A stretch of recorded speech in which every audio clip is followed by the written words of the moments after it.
Ladies and gentlemen, boys and girls, this show runs through the ages. Sinners and saints, goblins and haints, but beware as they say we're contagious. Sick with the truth, we uncover the lies. We beat on the drums as they march side by side. Wake up, my dear friends, and smell that fresh roast. Last night shall no longer exist. You're here by yourself, but you're never alone, as we spin stories you'll hear in the mist. Reptilians and greys, we folk who stay hidden. Mysterious booms, archaeology forbidden. Stay away from the village, keep off of the moors. There's a lady in white and bloodstains on the floor. So sit back and relax, take the load off your feet, as we're here to amaze, entertain, and complete. You see, my name is John, and Stacey's here too, and my, do we have something in store for you. Welcome to the Paranormal Sideshow, with your host, authors of Till Death and Beyond, John and Stacey Edwards of ParanormalSideshow.com. Hello, and welcome to the Paranormal Sideshow. I'm your host, John Edwards, and joined, as always, by my lovely wife, Stacey. Hello. And we are getting close to a full moon. Yes, couple days. Little Tom Petty full moon fever. It's. I can tell it's coming. Mm-hmm.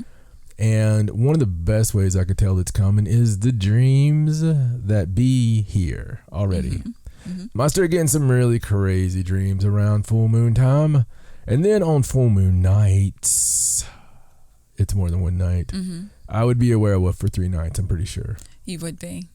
It's a whole mission. Like it's bad, man. Very restless. Very restless during the full moon. Does anybody else out there experience this? Mm-hmm. Any of you? I mean, I'm just wondering.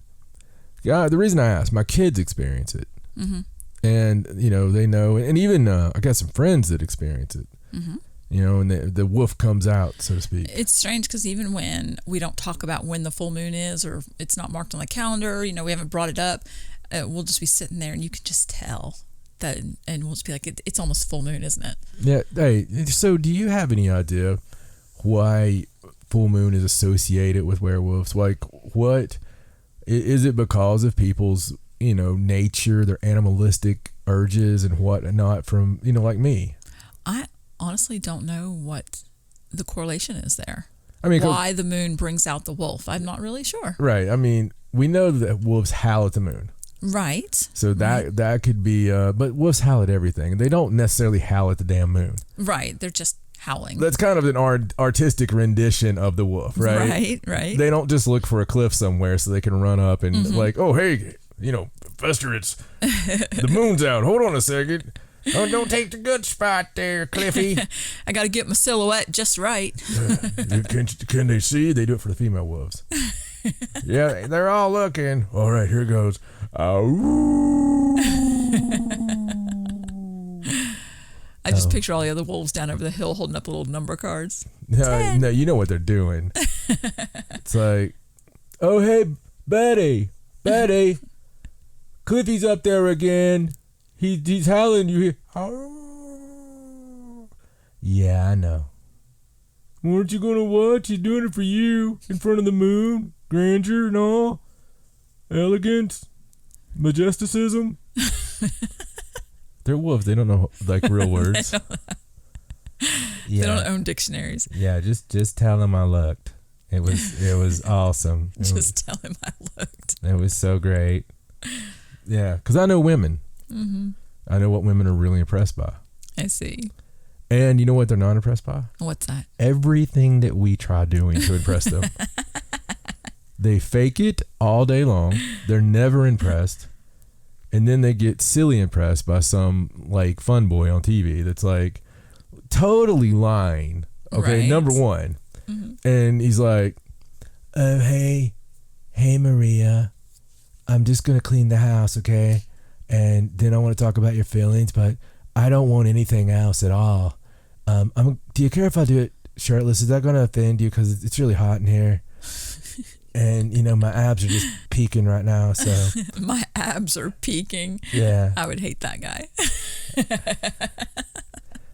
Yeah. But you know what I'm saying. Mm-hmm. Those guys are the worst kind. See, a guy like me that's kind of like, hey, what's up? Man, you know what? That derriere is looking very fair. You know, it's guy like me that's just completely honest, straightforward. I think you actually said that to me once. You know what you're getting, and you know the honesty. I'm not one of these sleazebag dirt holes that, you know, try to show up and they're just like telling you all these fancy, you know. You're not fake. Is that what you're trying to say? Yeah, I'm not. There you go. Not at all. I mean, you know, I can be nice though. You can be. I've been on a mission. Seriously, mission. It's a secret mission, but I've been nice. I'm always, you know, nice, but I've been nicer. Mm-hmm. It's majesticism. And it is now no longer a secret mission. Well, it's just our friends. You know, it's okay if we're talking to our friends. This is true. This is true. You know how I feel about the show. Everybody that listens is part of the family. This is true. So they might as well know. Mm-hmm. Well, you've been doing very well on your secret mission. You've been very nice the last couple of days. Hold on. Are you watching?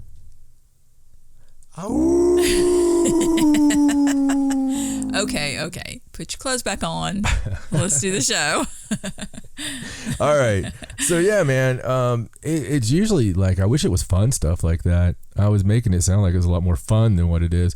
It's usually the worst of my pain is around the full moon. This unbelievable inability to sleep.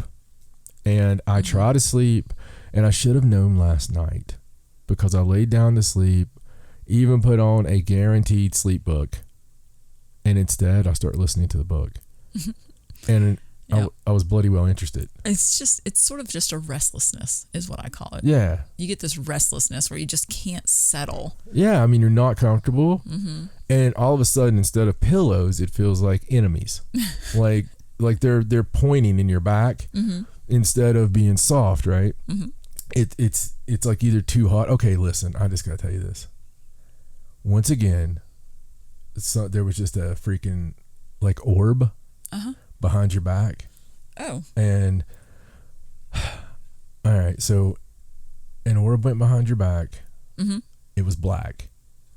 Earlier, I was at the bottom stairs, and there was this white, like floaty orb the size of, let me get the real size. It was honestly like the size of 2 big gumballs. I don't know anything that size. Right. But like a golf ball? Yeah. I hate you. You love me. Yes, like a golf ball. Yes. Anyway, a golf ball size orb? It was specifically golf ball. So don't you dare say 2 gumballs. Don't you do it. I'm not going to say. You were totally going to do it. I wasn't. I was trying to be real. I wasn't even doing that for the show. Well, it's so you're not exaggerating.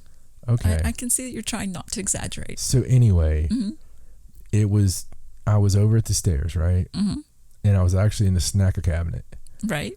And I was trying to figure out which snack I was going to get.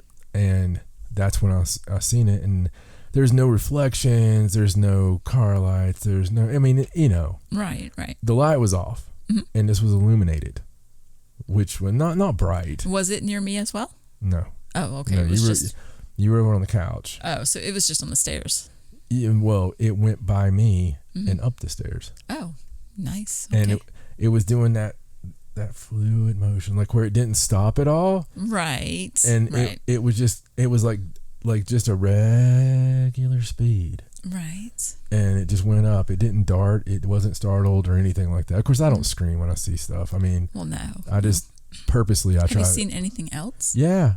I mean, I seen the lady on your shoulder. Well, yeah, I was going to mention that you did see someone with me in the kitchen when I was cleaning up one day. Yeah, other than that, it's just been the occasional thing that I can't tell you isn't like your eye tracers.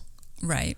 You know, because it's been stuff in the corner of my eye, but I'm not sure. I have those things. I have floaters in my eye. Right. And especially like when I'm tired or whatever, which is all the time. It's hard for me to say, so I discount the ones out of the corner of my eye these days. Right. But when it's dead on. Like if I'm seeing an orb that I'm telling you about, then it's a pretty significant orb, especially with all the stuff we see.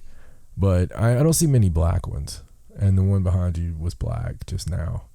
I don't think that's a bad thing. I just think it's something. That color, I guess. So the last time I remember a black one was a time Raja heard a voice, like when I did. Well, maybe if there's something around me right now while we're doing the show, it will make a noise and it'll end up being EVP on the show. Yeah, it's all well and good until it does. And you never know. Yeah. But we'll see what the full moon does and, or doesn't do. I know that hospitals always fill up and, they say there's a lot more rest and all. That's got me curious, with the magic of our podcast. Hold on one second. Well, with that magic that we have, it's kind of cool. I actually looked it up here, and some of your top answers, they really agree with me on the fact that they're not per se, howling at the moon. Right. It's just, they're going to howl whether it's out or not. And sometimes they actually use it for directional reasons, and they can find their way home with the howl, which is very strange. But it is associated with them, and here's some of the reasons why. Okay. Norse mythology tells of a pair of wolves that chase the moon and sun to summon night and day. The Native American Seneca tribes believe that a wolf sung the moon into existence. Oh, wow. As nocturnal animals, they have a natural association with darkness and the moon. So it's there's a long list of things. That's just some of the. That's a lot of good reasons why you would associate absolutely wolves with full moons. Absolutely. Yeah. There's you can see where a lot of myth would come from that, and plus, they're a predator that's probably in more places than most any other that I can think of. Just about anywhere it's going to have wolves, right? Yeah. And there's a fear there. Truly, that's something you don't want to come across in the. Well, no, because they travel in packs. I would rather honestly have to deal with a bear than a pack of wolves, just from just from the sheer numbers. Yeah, because they're going to get you, and you're not going to outrun them. True. I'm not saying you're going to outrun a bear. No, bears are fast. But I would rather take my chance outrunning a bear. Right. Than because you could like slide in a little hole or something. You know what I'm saying? You at least would have a chance. Right. Or you could play cards with it because they're terrible at cards. Are they? Yeah. So anyway, moving on. Safety tips. Yeah, I'm gonna get somebody killed. It's like some little kid. No, I'm pretty sure you don't run away from a bear anyway. I think you stand very, very still. Yeah, and play poker. Play poker. There you go. Challenge them. Yeah, that's why. They get really pissed when they lose. That's where the saying came about don't poke a bear. Never poke. I gotcha. Yeah. Oh, I see. Yeah, it's never poke a bear. It's all falling into place now. Yes. Yeah, yeah. Okay. That's why I'm here. Okay. Good. I'm glad. Yeah, let them win. They are terrible at it. You can win a few hands, right? But then let them win, and you're usually okay to go. Anyway, all right, moving on. Something else creepy other than our house. We finally got a chance. I know we talked to you guys about it when we did our Discovery Plus freaking commercial. Looking for that money there, Discovery Plus. We're real sneaky. We're like, we don't have ads. We don't have ads. Let us tell you about everything we like. Yeah, let us tell you about all this stuff we love. Do my Casey Kasem voice. It's not really like Casey Kasem, but it's close enough. I don't know what that actually was, but no idea. If I would listen to Casey long enough, I could get it. He used to annoy the crap out of me. Right. Did you ever like Casey Kasem? Not particularly, no. Like, I didn't seek him out or anything. No, I hated all those guys. All those, like, perennial hosts. I don't know. Something about those dudes, like, if there was, like, a cult of serial killers right in my hell, it would be all them. It'd be like Bob Eubanks and his creepy butt and... Ryan Seacrest. Well, Ryan Seacrest is a newer one. But yeah, you get the idea. Like Dick Clark, Chuck Woolery. Chuck Woolery he is like the Grand Poobah. Right. He's back there in the back room somewhere, and they're like, "Hey man, Chuck's here today." We're like, "Oh God," and it'd be bad, man. Bob Barker at the door. Do you know why you don't come like on them? down? Do you know why you don't like game show hosts? Why? Because they're fake. Didn't we just have this conversation? Oh wow. because they have to put on that game show persona. You know, they're not like that in real life. Wow. Kids show probably freak you out too. You know, when the adults act all happy and singy for the kids. Now, I hated Captain Kangaroo, but I love Mr. Green Jeans. I don't even know who Mr. Green Jeans is. You don't know who Mr. Green Jeans I is? don't. That was my favorite character. It was on Captain Kangaroo? Yeah. Oh, I didn't watch a lot of Captain Kangaroo. Obviously, don't know who Mr. Green Jeans is. Could have just been called Mr. Green Jeans Show. Anyway, back to my serial killers. Okay, sorry. Yeah, I mean, I can't think of any other ones right off the bat now because you threw me off with the Captain Kangaroo thing. You poor child. They really just left it on freaking public broadcaster for you. No, didn't I they? could have watched Captain Kangaroo if I wanted to. Oh. I just didn't like it. Oh, I get the picture. I didn't watch I get the idea. I didn't watch Sesame Street or Romper Room either. Yeah, off to play the grand piano. I just liked what I liked. I watch Bugs Bunny. Yes. All the time when you're watching that educational county stuff. I was learning how to cross-dress and trick hunters. Yes. I was learning the important life lessons of how to survive. Right. Classical pieces of music. That's right. That's where the music theory class came from. It's like, I got this licked. I learned how to do a chase scene set to classical music. Yeah, absolutely. I have to admit, she always knows the piece that's on.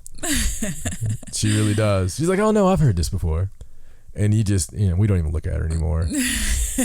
We put her over for enough stuff. Stacey is like just a bag of surprises because most people you meet will tell you everything they've done cool in their life, right? Especially after 20 some years. They're going to have told you everything, right? Wrong. Stacey leaves enough in there just to keep it interesting. I mean, I wish I was lying, but I'm not. I didn't find out until we're watching a freaking episode of Father Brown of all things. And it was about a bell in a church. Okay. And it was about the bell ringers in the church. And we started having this discussion. Mm-hmm. And Raja couldn't stop laughing because they were taking their bell ringing so serious. And Raja was like, I don't know if I can watch this. And she loves Father Brown because she's like, I just don't see someone getting mad enough to murder somebody because of the way they were ringing a bell and all this stuff, you know? And Stacey's sitting there for a minute, you know, she still didn't chime right in. And she's like, and I was like, I think for some reason I mentioned, like, I made a joke about a little bell. And, the handbells. Yeah, the handbell. They pulled out some handbells. Stacey's like, well, there is a technique. and I was like, well, and I figured she just knew about it. You know, she had read an article in Popular Mechanics or something. And I was like, oh, so there's like different notes. And she was like, oh, yeah. And she started talking about it and telling me all about it. It's like, why do you know so much about bell ringing? And she's like, oh, I used to, I rang bells. I was in a bell choir. At church, every Christmas we did the bells. So I found out what, you know, position she was and all that stuff and the fact of how the technique went. And yeah, so, you know, it's one of those things you think would come up maybe in the first decade. Right. I mean, I get it. There's not a lot sure of... I've probably mentioned it's not really something that comes up in conversation, I guess. Dude, you never told me about ringing the bells. I mean, you never, ever, ever. I'm sure there's pictures somewhere. Yeah, not that you let me see. Well, no, I won't have them. They'll be at my parents'. Yeah. No, I mean, I have seen maybe 3 pictures of you as a Ute. Mm. There's not many out there. There's not. I bet there's a shaitan. You know, there's not. Well, yeah, there's a lot of pictures at my parents' house because my stepfather was a photographer. Right. There's a crap ton of pictures, but I wasn't one that sought out. I don't even do selfies now. I'm not a person that takes pictures of myself. Yeah, I know. Mm-hmm. I know. You're better than all of us. I'm not. You are. You don't say it. I'm pretty sure it's some other kind of underlying issue going on there. You don't say it. You just are, and that makes it all the better. Okay. But yeah, I mean, seriously, dude, it's so strange to always find out these new things. Like when I ask something about the moon and about howling at the moon, I'm always afraid you're going to be like, well, I spent this summer with the wolves. I embedded with a pack of wolves. Yeah. Me and Jane Goodall, we shared notes about between the apes and the wolves, and, you know, it went pretty well. But yeah. Oh my God, guys, listen. So this is nuts. This isn't on the show. Well, it is now. But so we're always looking for articles. You guys know that. Yada, yada, yada, right? So I was looking at these articles last night, and I kid you not, the headline was about the monkeys, about these monkeys that were being, and it's terrible, it's horrible, it's wretched. You know how much I love monkeys, okay? I love primates. My God, I want to have one, here at the house at all time. Like I've wanted an orangutan for years. Anyway, they're like using them as slaves, and they're chained to pick coconuts. Now listen, I know about a lot of atrocities in the world, okay, and a lot of these things that happen, and you hear about them and all this stuff. Never in a million years did I think or know that they had monkeys that are trained, and they big groups of monkeys that I guess climb trees and get coconuts and monkey slave labor. That's what it is. And they're kept in terrible conditions and all this stuff, but they know what to do. They do their job, and yes, you can go online, and PETA did a whole investigation on it, and you can just go to their website and you can see all the information. You did it, didn't you? I looked to see if it was a real thing because the article was just so out there, and I thought that can't be real. And so I looked it up, and there really was an investigation that PETA did to investigate the mistreatment of the monkeys, and forcing them to do all this stuff, and the way they train them is horrible, and the way they treat them is horrible, and they keep them chained up. And as a result, they got a lot of major stores to stop carrying the coconut milk product that these companies make because of the way they treat the monkeys. Did they send when they did their undercover work, did they send some undercover monkeys in to... I did not get that deep into the investigation. Well, I mean, if you could train them to climb trees and squeeze coconuts, you would think you'd be able to train them to use microfiche. And, Microfiche. I mean... Just put little cameras on them. Yeah, send them in. And the little spy camera, and then come back and put it on the thing in the library, the PETA library. And I don't know. Never mind. I want there to be spy monkeys that liberate the other monkeys. That'd be awesome. It would be interesting. PETA should be utilizing that, especially get a former slave monkey. That's really a whistleblower monkey. Yeah, when it's really motivated, you know? Right. Because you can't get the little bell ringing monkeys because they're just not as motivated. Right. But anyway, all right. Well, speaking of the Discovery Plus, somehow I got off on the monkeys. Yeah, I'm not sure how that happened. We finally got to watch the Cecil Hotel Ghost Adventures. Oh, yes. Yeah, so creepy. All the more reason to get the Discovery Plus, at least for the free trial. You got the free trial and you'll pay for it. So that's how they get you. There's some really good stuff on there.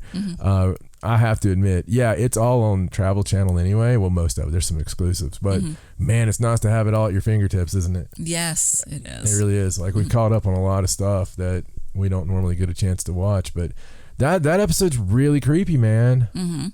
Really, really creepy. It is. I don't want to spoil it in any way. No. It is super creepy, and I had the chills most of the time. Go out of your way. Go out of your way to watch Dealey's Lamb, Cecil Hotel, Ghost Adventures, and Discovery Plus. So there you go. Cha-ching, Discovery. Cha-ching. Just saying. Something else you need to go out of your way to do is visit ParanormalSideshow.com. I said that very quietly. Because that can lead you to a lot of good choices in your life. And some of those good choices would include going on to however you're listening to this gem right now, whether it be iTunes or Google or Spotify or iHeartRadio or Audible or the countless other ways you're listening to it. Please, rate it, leave a review if possible, wherever you're listening to it. Usually somewhat, they have a place for reviews. And make sure to spread the news.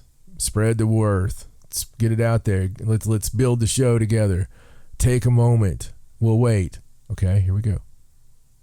All right, thank you guys so much for that. I really appreciate it. Now I need you to go again, and please, if you haven't liked the Facebook yet, I'm back on the Facebook, so I really just want some more likes on there. So facebook.com/Paranormal Sideshow. I'll wait.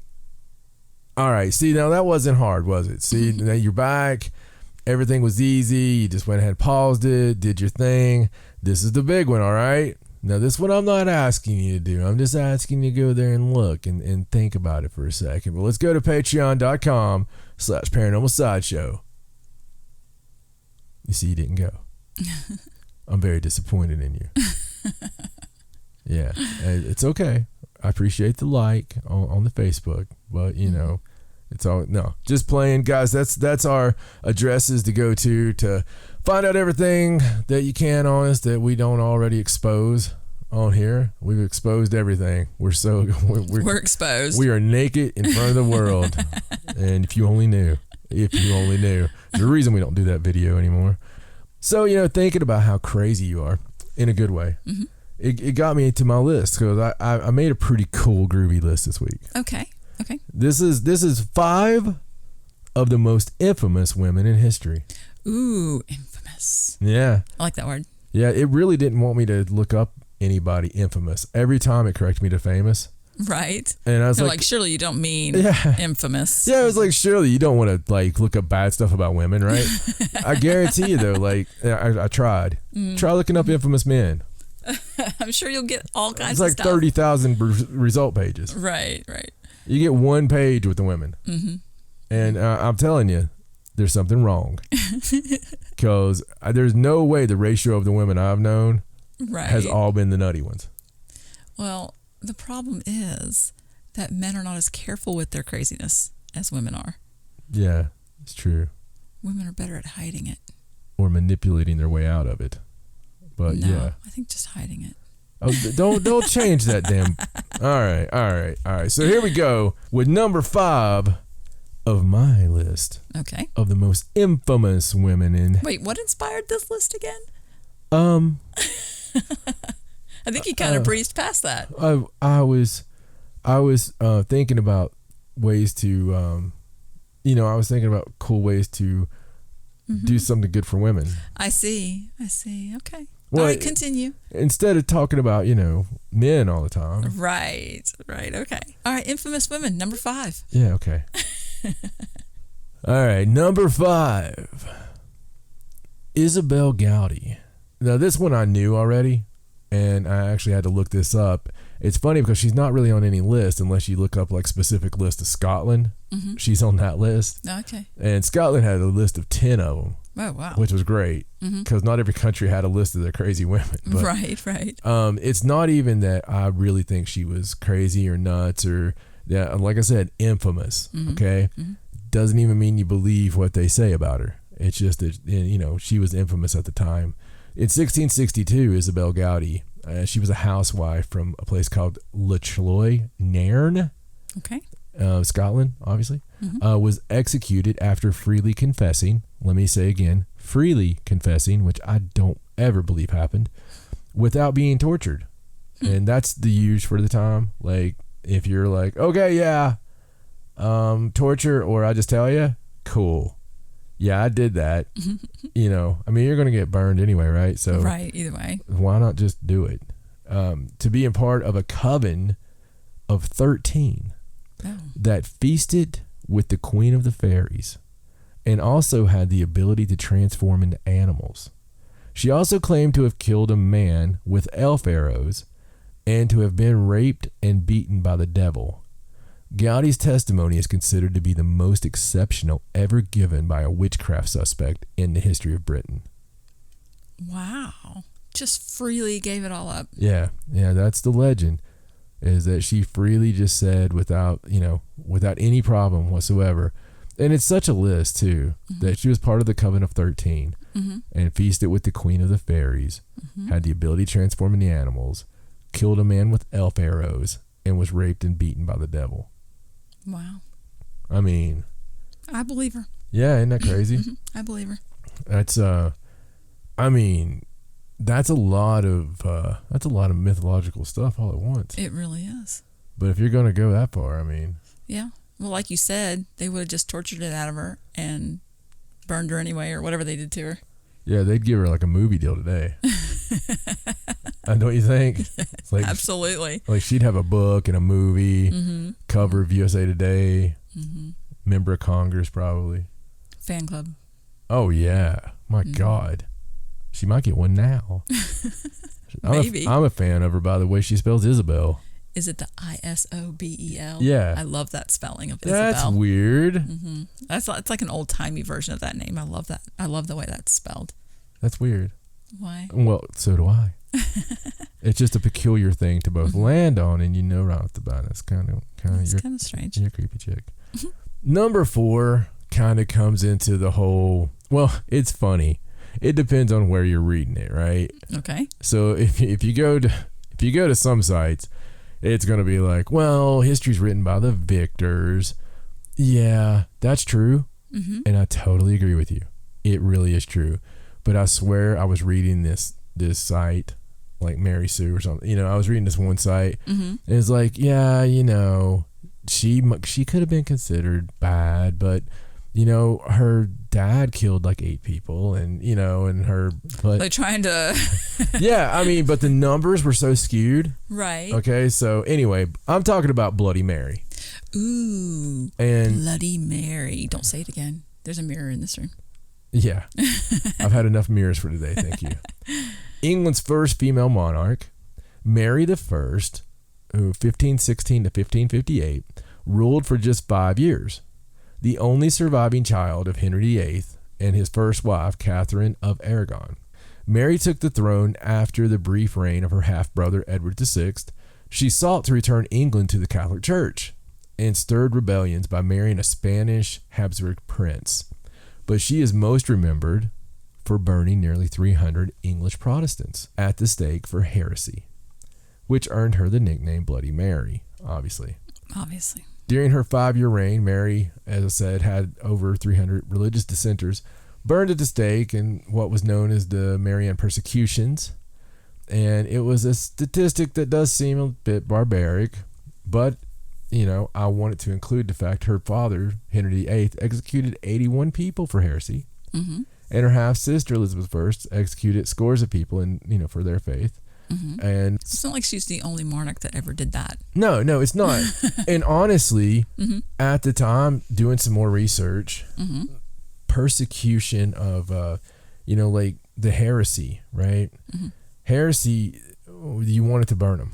And the reason was you didn't want there to be any relics remaining for anyone to take and, do anything with. Right, to make into saint or other bad stuff. Right, and right. So they would burn the bodies completely and dump the ashes in the river. So a lot of river bodies and ashes and stuff comes up. Rivers in England should be the most haunted things. I'm sure they probably are. I mean, and by the way, the church was returned swiftly back to Protestant right after. Right. Yeah, her Catholic rule didn't last very long for England. So anyway, Bloody Mary. And again, it's not the number, it's the infamy. That's right. Everybody's heard of Bloody Mary one way or another. You might not know her historical value, but... So she's the same Bloody Mary that they do the Bloody Mary thing in the mirror? Is it the same, or is that a different legend? I have no idea. Now I have to look it up.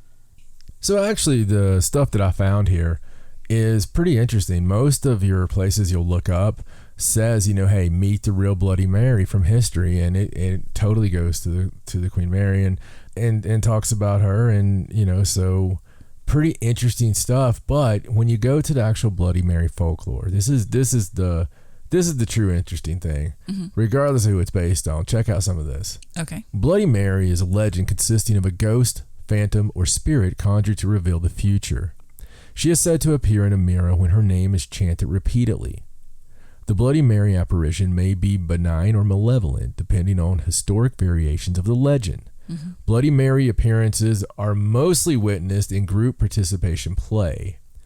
Historically, the divination ritual encouraged young women to walk up a flight of stairs backward, holding a candle and a hand mirror in a darkened house. As they gazed into the mirror, they were supposed to be able to catch a view of their future husband's face. There was, however, a chance they would see a skull or the face of a grim reaper, instead indicating they were going to die before they would have a chance to marry. That sounds very Victorian. In the ritual today, Bloody Mary appears to people, obviously, that stands in front of the mirror and place a dimly lit candle in a candle in a dimly lit room. Damn dimly lit candles. I love it when I can dim my candles. The name must be repeated, check this out, 13 times. Wow, really? Not just 3? All right, you're getting like half Mary. Wow. You're getting like Virgin Mary. Oh God, I'm so sorry.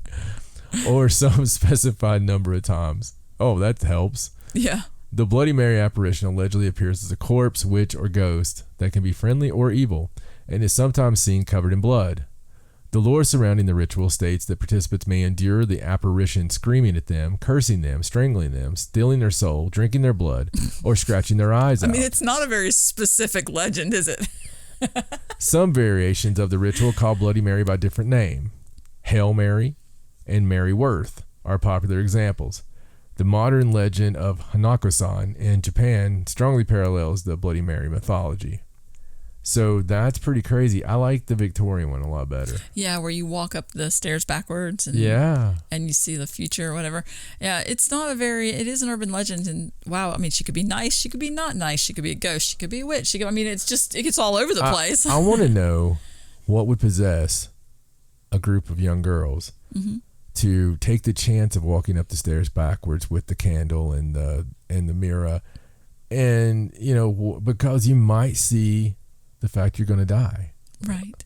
And if you get spooked, what's to stop you from falling down the stairs? They were pretty steep back then. Yeah. No wonder it was like the number 1 killer of people in the Victorian area. They fall down the stairs. I mean, you really want to try it though. I kind of do, yeah. I mean, we've got a hand. I mean, I do, and I don't at the same time. I mean, we've got a hand mirror, and we've got. Candles? Can I do it and freak out Mary? Like, she's like, "Yeah, what are you doing here, man?" That's weird. It's very strange. It's a lot creepier, the old one. Yeah, I think so too. Just because the whole ambiance around it. I'm glad you asked. All right, well, let's continue. My number 3 has been in the news here recently. Good old Lizzie Borden. Ah, yes. Yes. Yes, definitely one of the more infamous. Yeah, infamous, and we don't know how guilty. Accused of murdering her family with an axe, she was one of the first criminal cases to gain nationwide attention. Acquitted after trial, speculation continues to this day, as her guilt is still widely assumed, and I believe her guilt. I mean, you think she did it? Oh, yeah, she did it. But yeah, obviously she's been in the news here recently because her house is for sale. Yes, you can own the house with a bunch of antiques in it where a bunch of people were killed with an axe. Yeah, I mean, hey, at least you know. That's true. It's not like you have to wonder about the history of the house. When we did that story a couple of episodes back, the cool thing about it is you also get the rights to the story. Like you do. And you can even buy the house that she moved into after she was acquitted. Part of the deal. Well, yeah, you can either buy them separately or together. Yeah, pretty cool stuff, man. Yep. If you're into that kind of thing. My number 2 is maybe the most wretched that I've heard. Okay. And this one just really bothers me, but she's not the most infamous. And it's just that she is just the worst. Okay. This is the worst thing I've ever heard. Okay. And I apologize if there is anyone squeamish of, stories. You might want to go ahead like 1 minute. Amelia Dyer. Amelia Dyer is one of the most prolific serial killers in history. She reportedly murdered about 400 or more babies over a 20-year period. It was in the Victorian era. She would prey on young and unmarried women who had infants and would, they would pay her to take care of their babies. The practice back then was known as baby farming. But unlike the other baby farmers, Dyer would take the money from these poor women, and instead of taking care of their babies, she would kill them and dump their bodies in the Thames. Even though she was responsible for a large number of deaths, she was only tried for 1 murder and sentenced to death. So out of all those, she was only tried for 1. And, wow. 400 seems like a way too perfect number. It does. So either there was way more than 400 or... somebody's rounding there. Right. I don't know. That's horrible. It is absolutely terrible. To be someone that loves babies as much as I love babies, that one's just unfathomable for me. I don't understand how you hurt a baby. No, I don't know either. Well, it's awful. I just can't get it. That's Again, I apologize, but she belongs on the list. Definitely infamous, yes. All right. It's my time. It's number 1. Okay. Now, I did the whole list based on me wanting to talk about her. Okay. So, just for the number 1. yeah, man, this chick, wow. Just wow. She was, you might know her as the Blood Countess or the Countess of Blood. Elizabeth Bathory. She was history's first celebrity serial killer. Wow. And possibly the most famous serial killer of all time. Her story has inspired dozens of novels, movies, metal songs, video games, trading cards, comic books, and at least 2 operas. Wow. Her biggest claim to fame is inspiring the story of Dracula and much of the modern vampire mythology. Novelist Bram Stoker supposedly used her story as the basis for his novel Dracula. More recently, numerous movies and television shows have linked her to Dracula himself, even alleging that Bathory was Dracula's wife. That, like much of the mythology that's grown up around her, is false. Dracula died at least 2 centuries before she was even born. Even when shorn of the vampire mythology, Countess Bathory's story is still bizarre and entertaining enough to be a novel. When you read her life's tale, it's easy to see why people associate Countess Bathory with vampires. Even if she wasn't a legendary bloodsucker, she sure as heck behaved like one. Some of the crimes that created this legend, Stacey, and she was a very important woman whose husband commanded the army that defended Hungary from the far more powerful Turks. She had control of his castle and a castle on the main invasion route between the Ottoman Empire and Vienna, the capital of the Austrian Empire. Bathory was obsessed with beauty and her appearance. She spent hours admiring herself in mirrors and changed her clothing several times a day in an age when most people only owned one set of clothes. It was this obsession with beauty that led to her crimes and reputation as the Blood Countess. She started luring peasant girls to her castle with promises of work as maids, and then killed them. And according to legend, bathed in their blood. The idea was to keep Countess Bathory's skin looking young, but she may have been sacrificing them to the devil or a deity called Istin. Later on, Countess Bathory, who could reportedly read and write 4 languages, established a finishing school for the daughters of the local gentry. Oh no. Instead of teaching the girls manners, she murdered them as well. Later accounts indicated that she and her henchmen tortured and sexually abused the girls before killing them. The abuse the girls were subjected to was particularly horrific. The victims were locked in a cellar and beaten until their bodies swelled up. Oh, God. The Countess often participated in the brutality herself and often had to change her clothes because of the blood that got on them. Some stories indicate that Countess Bathory's husband, Count Nadisi, also participated in the killing and torture when he wasn't at war. The number of young women murdered by the Blood Countess is unknown, but some historians speculate the body count can reach as high as 650. If that is true, it would make her the greatest serial killer in history. She not only conducted killings at the castle, but also at her other estates in Hungary and even Vienna. Part of the reason Bathory was able to butcher so many victims was that she had lots of help. In addition to her husband, most of the servants of her castle apparently participated in the mayhem. Countess Bathory's killing spree apparently went on unchecked from 1585 to 1610, a period of 25 years. The slaughter continued that long because she was a powerful and politically connected noblewoman. It finally took the intervention of the King of Austria to bring it to an end. By 1610, Countess Bathory's crimes had grown so blatant that King Matthias II of Austria, he was also the King of Hungary, was forced to act. Matthias ordered the governor of Hungary to investigate allegations that a Lutheran minister was making about the Countess. Thurzo moved slowly because of her family's wealth and power. Interestingly enough, the government was afraid to execute Bathory because King Matthias had borrowed large amounts of money from her.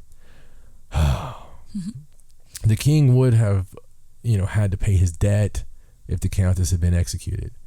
So he took other actions. Elizabeth was arrested and imprisoned for life and never placed on trial because the trial would have embarrassed the nobility. 4 of Bathory's servants were tried. 3 of them were burned at the stake as witches. Elizabeth was placed under house arrest and locked up alone in the tower of her castle for 4 years. She was found dead on August 21st, 1614. The Countess' reputation was already so bad that local villagers refused to have her body buried there. Instead, her body is in a family crypt in her hometown. She lives on in fiction. I mean, she died nearly 500 years ago, but she lives on in the fiction of popular culture of today. Fictional versions of the Countess have battled such popular superheroes as Hellboy, Batman, even Buffy the Vampire Slayer. In the real world, she has inspired a Swedish metal band by the name Bathory, Japanese manga comics, and hundreds of metal songs. Even though she was not a vampire, the Blood Countess seems to be immortal. That's just so crazy. I mean, how much money and influence do you have to be able to open a finishing school for prominent families' daughters, kill them all, and still not get caught? If you're not from Arkansas, I have no idea. I mean, that's just unbelievable. Yeah. I'm surprised that, you know how you said some of her servants were tried and executed. I'm surprised that they didn't try to say that it was all just the servants. Like anybody's going to listen. I mean, true. I mean, you know, that kind of stuff, when the whole house participates, you know, people are going to talk. Yeah. And it's not going to be kept secret. But you got to think, though. Mm-hmm. I mean, it's not like these people didn't know that sent their daughters there. Mm-hmm. She killed all of them. All of them. I mean, how do you not get warned, smartened up? No idea. You know? It's insane. Like, oops, then we had another fate, you know. Oh, we had a round of the plague. Yeah. Sorry. I mean, and bathed in their blood, man. Oh, that's horrific. Yeah, it's really, really, really terrible. Mm-hmm. Well, that was an interesting list. Thank you. Makes me seem quite sane by comparison, doesn't it? Well, as far as everybody knows, but we keep these things a secret. Did you tell them about the finishing school we're opening? No. Not yet. Oh, okay. We'll save that. Okay. I think right now it'd be a great time for something cheery like paranormal news. Coming to you direct from the Sideshow Intercontinental Center for Strange Events and Odd Irregularities, she's more stealthy than a Cold War era spy. If it's from beyond the grave or above the sky, there's only one girl who looks under every rock to see. She's got your mysterious goodies and spells Stacey with an E. It's now time for Stacey Edwards and Paranormal News. So let's get to the news. Let's. All right, so I just want to mention this as an update very quickly. Last show, we did the whole story about, you know, Oklahoma and doing the bill for the Bigfoot hunting season. Yeah, so bad. I know. And so there was this new article saying how the representative that proposed the bill has faced a lot of backlash. Really? Yes. Hard to believe. He claims he's been called an idiot. No. Yes. And I'm not an idiot. Funniest part about this is it's not just one side of the argument that he's getting flack from. It's coming from both sides. So people that don't believe in Bigfoot are upset because they say that he is just wasting time because it's a bill based on something that doesn't exist and it's just wasting everybody's time. People that do believe in Bigfoot aren't happy because they don't think that Bigfoot should be hunted. He should be left alone. So he's really just getting it from both sides here. Well, absolutely. I mean, yeah. I thought that right off the bat, but number one, look, man, if Bigfoot does exist, okay, if Bigfoot exists, don't kill Bigfoot. No. I mean, that's ridiculous. I mean, unless you're being killed. And the last time I checked, Bigfoot tries to keep to his damn self, right? He does. I mean, really tries to keep to himself. Even guys that's been attacked haven't been torn limb from limb, which you would think would be pretty easy. Right. For Bigfoot. I mean, anytime anybody's ever had a Bigfoot sighting, it's not like they're being attacked. No, they're usually trying to run away from you. Yeah, or they're being very still and quiet, or they're walking away. There's a couple that I've heard with where it's pretty intense and all that, but again, it seems more of a defensive thing to get away. Right, or to scare you away. Yeah, something. Right. So, you know, and as I mentioned on the last show, I'm pretty sure the whole thing is just being introduced as a way to boost money for tourism because, you know, you can't have a lot of people coming to your state right now and selling licenses and paying fees would generate some income. So, Absolutely. I mean, that part of it, yeah, but yeah. maybe, Bigfoot spotting season, you pay $10 for unlimited national park access, blah, blah, blah, blah, blah. Yeah, I would agree. I think there would be another way they could go about it. I mean, basically you're just going to have this license that says you can hunt Bigfoot, and it's a nice novelty item, but like you said, why not have a Bigfoot spotting license or a Bigfoot. I mean, you could still call it Bigfoot hunters, right? Yeah. And it'd be like, look, we're going to take groups of 50, and it's going to be a lot of fun. We've got some rangers that are wonderful survivalists, and but it's going to be very comfortable for everyone, but we're going to be looking for Bigfoot, and the more eyes, the better. This will be a fun thing for us all to do, and socially distanced because we're in the great outdoors. Here you go. Everybody's just going to have to pay $30 per person. I mean, you're going to get more out of that than you will license because you're having to pay this and that and everything, but it's not going to cost you hardly anything overhead wise. So I don't know. I think it'd be a cool idea. Another state should propose it right now, and me and Stacey will sign right up. Well, it didn't say that they were going to not do the bill. I think they're still going to go forward with it. So we'll just see how that goes. You can't. The point is, you can't make everybody happy. You can't make anybody happy, can you? Wait till they shoot Bigfoot. Right. And oh boy. Okay, so let's move on to an interesting UFO sighting. Okay. Now, this is from Pakistan, and the crew of an airliner that was flying over Pakistan believed that they saw a UFO out the window that they are calling a Foo Fighter. Oh, like the old World War II. Yes, the legendary Foo Fighter phenomenon from World War II. If you don't know what that is, it's basically Allied aircraft pilots would use that term to describe UFOs or just anything kind of a mysterious or anomalous that they would see flying along beside their planes during the war. Which was a ginormous amount. This happened a lot, and that's where the whole terminology came from. And to hear some of those flyboys talk about it, which the ones that were interviewed, it's pretty, I mean, I think it's compelling. I think I've always thought, even when I was a kid, I thought it was time travel. I thought that they had, there was tours set up in the future where you can't interfere, but perhaps you get to time travel and see these great events from history. And, and that's just what I thought as a kid, but I thought it kind of makes sense, man. Right. I don't know. Right. Crazy stuff. Well, this particular sighting does have a video that you can watch, and when they're recording it, you can see it's just like a white orb. And you can hear them saying, that's not a balloon. That's not an aircraft. They seem genuinely confused. That's no moon. About what's outside the airplane. And we're talking about pilots now, people that see other aircraft in the air all the time. And, a lot of people are like, oh, that's just a balloon. That's probably just everybody online has their own theories. Always. It's online. But, you're talking about pilots that were there, that fly all the time, that probably know whether they're looking at a balloon or not. Oh, yeah. I would hope so. It's really an interesting video. I watched it. It's very odd. And I like that they called it a Foo Fighter because it looks exactly like what that was described as. I mean, it's just nuts. I can only imagine trying to radio it. It's like, attention, Foo Fighter. Attention, Foo Fighter. And they get back, I got another confession to make. Yeah, I just pictured Dave Grohl's big fat face. Flying alongside the plane, waving. Yeah, because he's got that face. It looks like somebody's pushing up from his butt.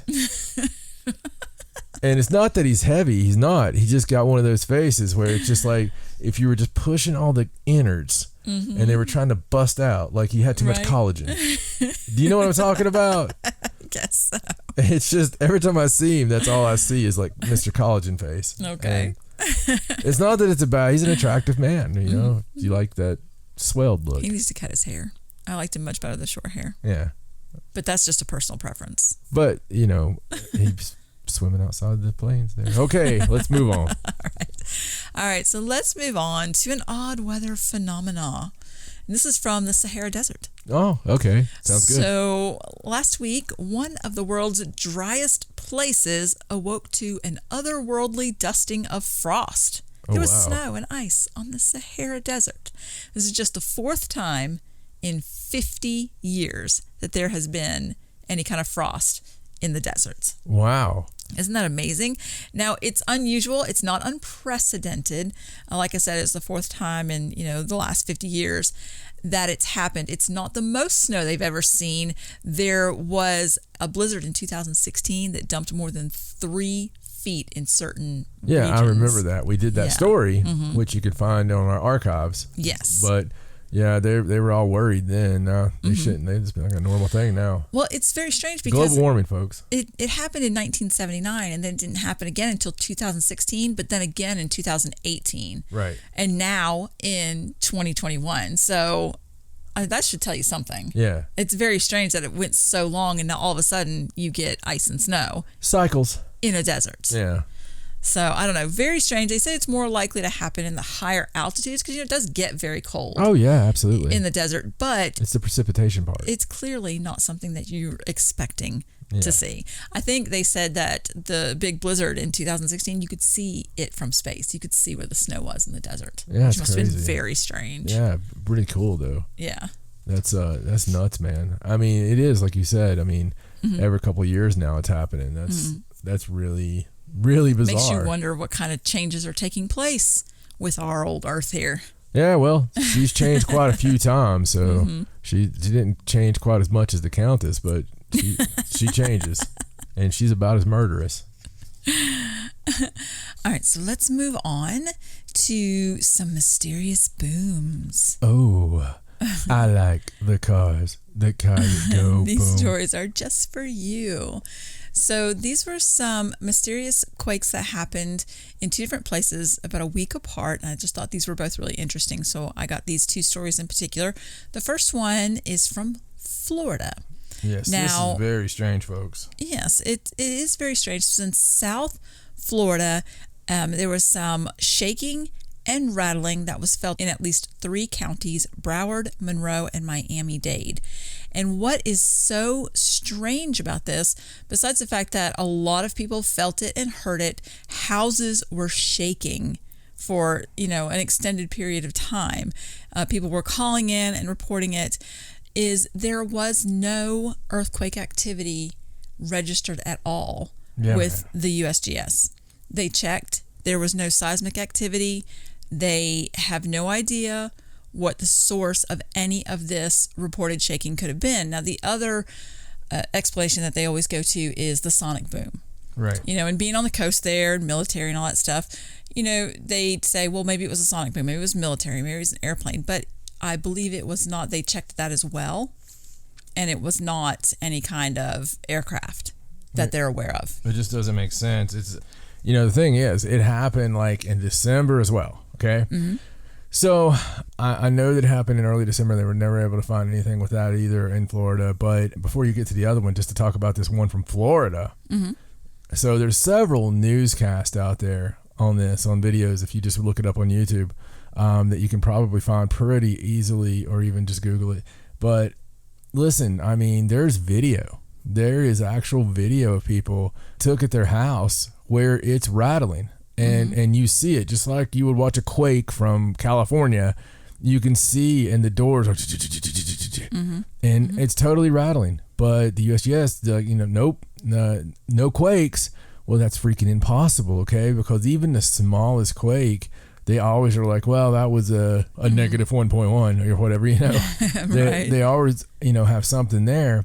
So it falls right back into that whole mysterious boom phenomenon that talk so much in depth about, but this is insane. Last night we had this really long thunder out of nowhere, out of nowhere, and it went so long that it got awkward. It was really loud at first, and you're just like, okay, it's gonna pass.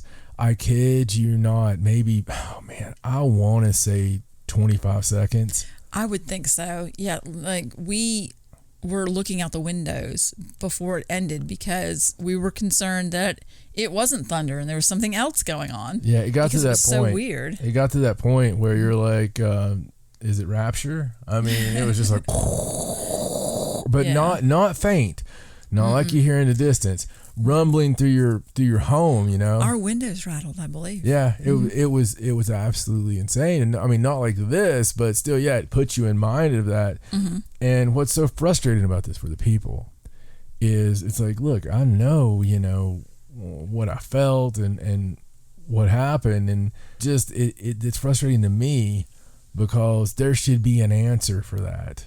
There should be. So I don't know about the other one. Tell me about the other one you found. I will. I do want to point out about this one in Florida that when they talked to the USGS, they claimed that because it was such a wide area, that if it had been an earthquake, there's no way they would not have picked it up on their equipment, right, because it was felt so far and wide.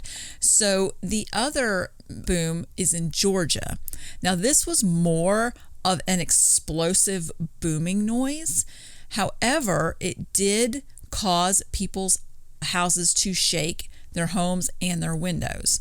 And a lot of people called in. I believe it was the area of Jamestown, Twickenham, Hampton East, Eden Valley, Maple, Darlington, and the Saddle Mountain area. That is how wide this went. The Saddle Mountain? Saddle Mountain area, yes. This is all in northwest Georgia. SAD? Yes, saddle, like you'd saddle a horse. Oh. I thought you were saying the sad old mountain. Saddle, not sad old. It just sounds like it when you say it.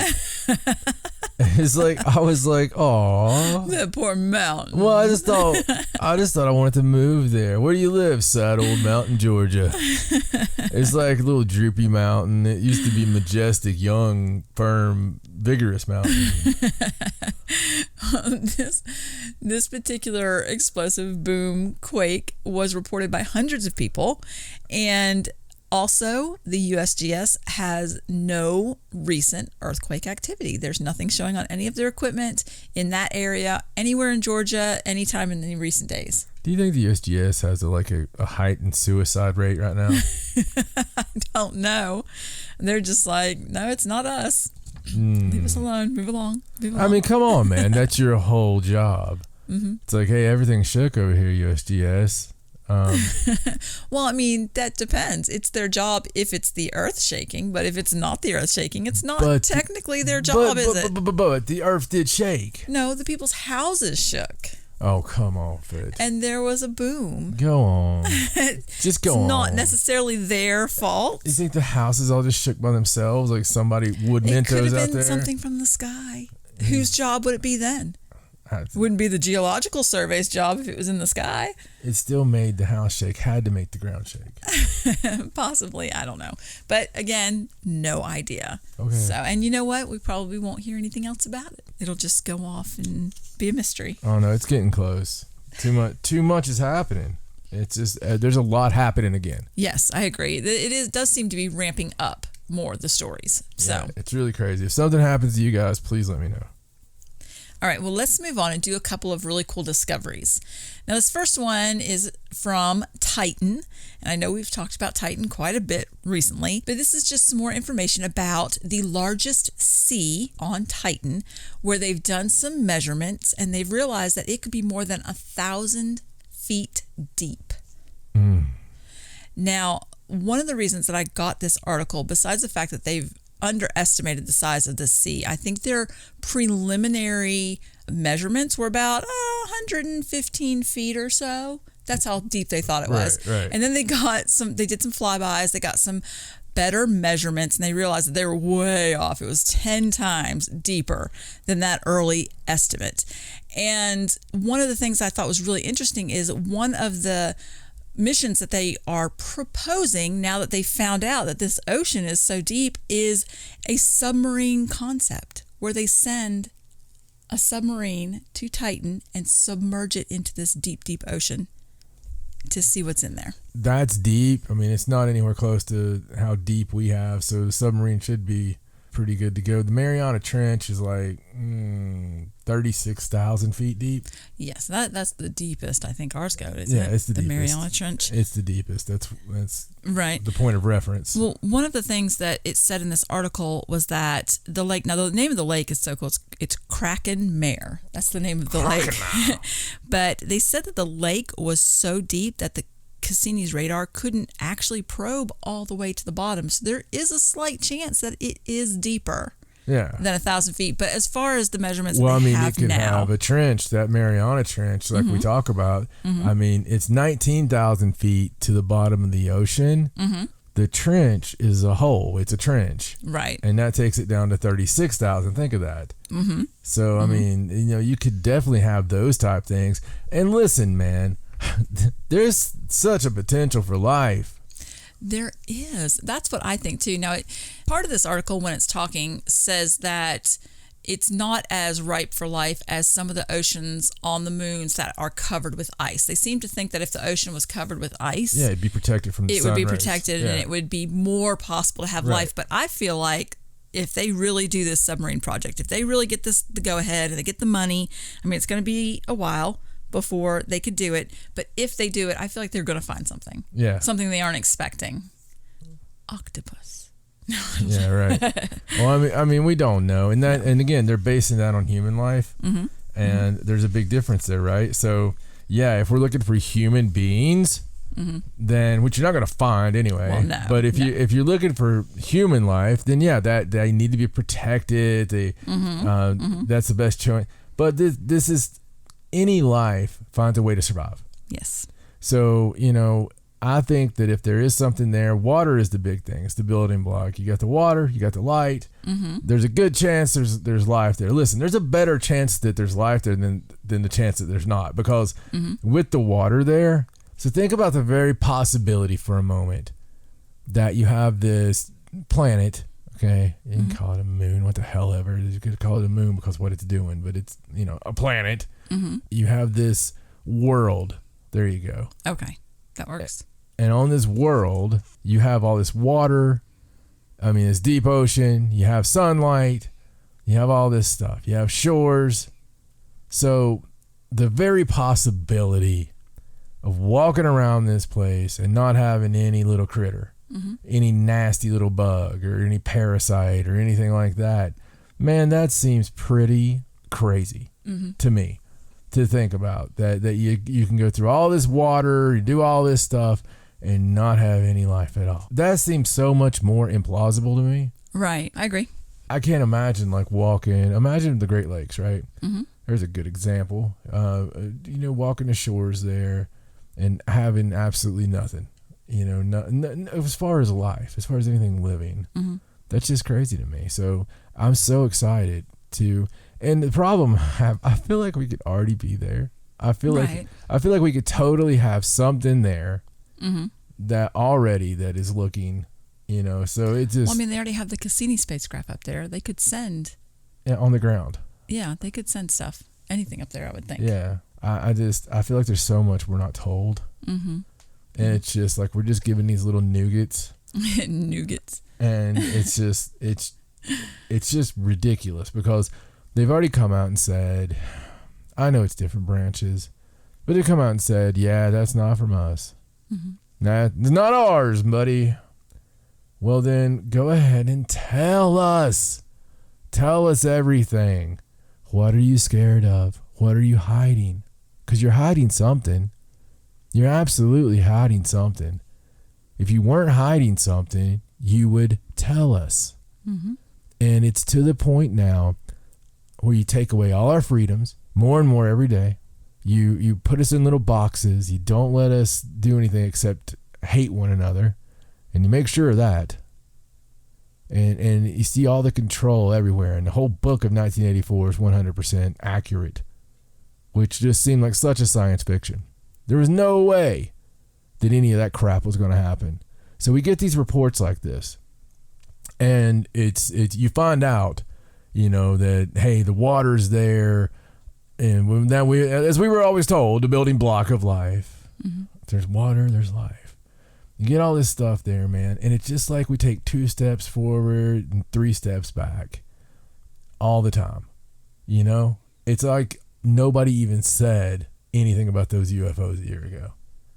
I don't know. Sometimes it just feels that way. Do you agree? A little bit, I suppose. I mean, it does feel like they give us little tidbits and then try to just gloss over it like it didn't happen. Yeah, like as long as they say it, they're okay. Right. We can pretend we didn't say it afterwards, but let's just say it. That way, if it's ever illegal, we said it. It's just we're not going to elaborate on it or anything. Show you pictures. We mentioned that way down deep in a story 2 years ago. Okay, think about this. Here's another one for you, okay? You remember probably, no, it had to be longer than a year ago, just because about a year ago we were just starting to talk about this plague thing, okay? It was early stages and what was happening elsewhere. So about a year and a half ago, I think, maybe I'm wrong, maybe I'm not, but you had the 2 Stars Academy working with the United States Army, and they were working on in the warehouse. They had the pieces that were of something that wasn't from us, and they were going to look at that. Don't you think we'd have an update by now? You would think so. And I remember that when that story came out, that was buried down in the article. Yeah. Way down in the article, and they didn't elaborate on it. It was just mentioned. Yeah, but then another article came out. Well, yeah, because people started noticing it. But they started talking about this, and they were working on this and all this stuff, but we've had nothing on that. No, and some of the people have left 2 Stars Academy now. Did you see that article? No. Some of the main founders have departed. Didn't really say why. They made it seem like it was amicable. But I know Luis Elizondo was one of them that left, and a couple of the other ones. I don't remember their names right now because I don't have that in front of me. But I know that they've not continued with that venture. So, well, I mean, there's got to be a reason. I'm sure. It's either money or money probably, but it's money or threats. One or the other. So interesting stuff. It's just, I mean, I have a true feeling that we're going to have that absolute aha moment this year. I hope so. I really feel that this year, 2021, folks, sometime in this year, we're going to have something that's just stupendous. I really, really feel that it's going to happen this year. There's way too many cameras out there. There's way too many people prepared to shoot. So you think it's going to be something that they just can't explain away? Yeah. They're just going to have to be like, well, okay, you caught us. I think there's going to be some amateur footage. It's just unbelievable. I just think it's something that you can't, and they'll try to, but I don't know, man. I think. I wonder if it's going to have anything to do with, because, when Grant Antonio was doing his predictions, he mentioned this year specifically with the crop circles and paying attention to the geometry in them. Well, think about this, right? We've had a lot of crashed, UFOs in the past. Right. And they always conveniently crash like in a Russian field or right out in the middle of nowhere. Out in the middle of nowhere. If that would happen today, say Roswell happened today, right? We would all see it. Oh yeah. Somebody would have seen it. They would have. We would see it within minutes.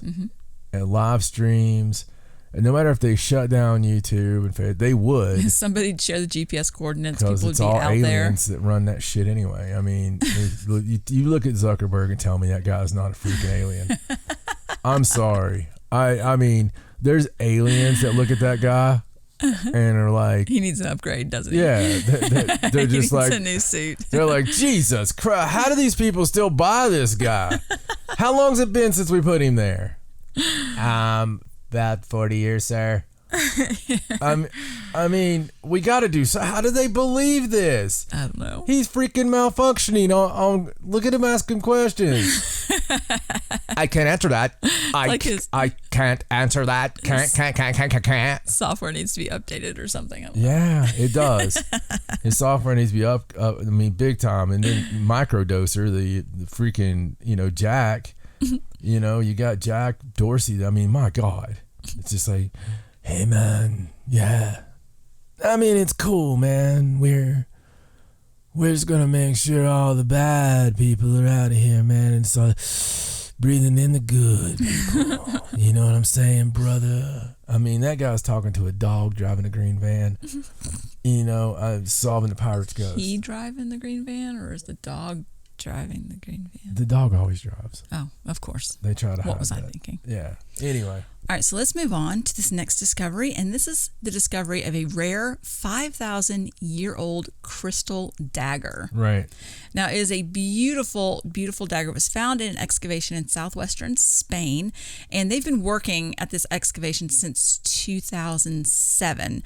And it's a tomb. It's this really long, 143-foot long structure, has a 128-foot long corridor that leads to a main chamber. The main chamber is more than 15 feet in diameter. And in this tomb, they found all kinds of things. They found the remains of 25 individuals, women and men. There were several of the people that they believe died due to poisoning. Not exactly sure why that is important. I guess maybe they thought, well, with the crystal weapons, that could have been very magical kind of cult thing. It could have been. And the remains were scattered throughout the site, along with a lot of typical grave goods you would find, like elephant tusks, jewelries, pots, an ostrich egg.